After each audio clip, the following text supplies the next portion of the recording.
हिंदी ताइवानी भाई भाई। इस राष्ट्रीय दिवस ताइवान भारत को लुभाने के लिए जी तोड़ मेहनत कर रहा है। भारत की सॉफ्ट पावर अब चीन से संभाले नहीं संभल रही है, जिसका सबसे अच्छा उदाहरण ताइवान द्वारा देखा और समझा जा सकता है। भारत और ताइवान के बीच दोस्ती का डरावना सपना अब चीन के लिए सच होता दिखाई दे रहा है, क्योंकि ताइवान अपनी राष्ट्रीय दिवस के शुभ अवसर पर भारत का दिल जीतने के लिए कोई कसर नहीं छोड़ रहा है।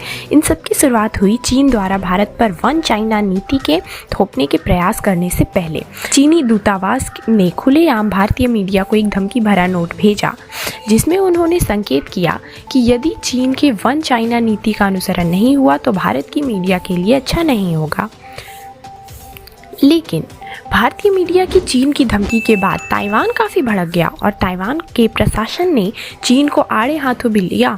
ताइवान के विदेश मंत्री की ओर से भी एक ट्वीट आया, भारत पृथ्वी का सबसे बड़ा लोकतंत्र है जहां पर विविधता से परिपूर्ण मीडिया है और स्वतंत्रता प्रेमी लोग बसते हैं, लेकिन ऐसा लगता है कि कम्युनिस्ट चीन महाद्वीप के मीडिया पर अपनी थोपन चाहता है।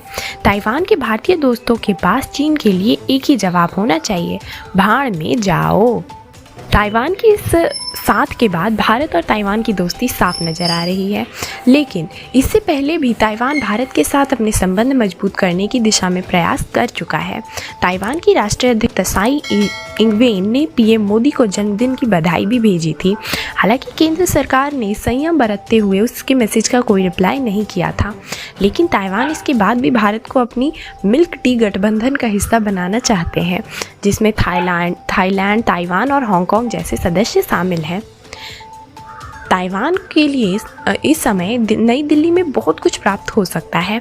पिछले कुछ समय में नई दिल्ली ने चीन द्वारा तिब्बत पर ज़बरदस्ती किए कब्जे के विरोध में मोर्चा भी निकाला था, जिससे ताइवान को यह आभास हुआ कि यदि भारत तिब्बत के अधिकारों के लिए उत्सुकता है तो वह निस्संदेह ताइवान की स्वायत्तता के लिए भी अपना सर्वस्व अर्पण करने की पूरी तैयारी कर सकते हैं। शायद इसीलिए भारत ने भी धीरे धीरे ही सही पर ताइवान की इन गतिविधियों पर सकारात्मक जवाब देना शुरू किया।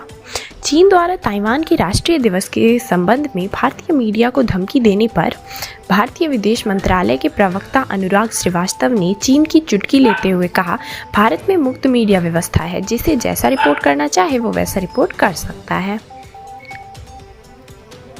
चीन द्वारा भारतीय मीडिया को धमकाना अपने ही पैरों पर कुल्हाड़ी मारने के समान निर्णय निकल गया उसके लिए।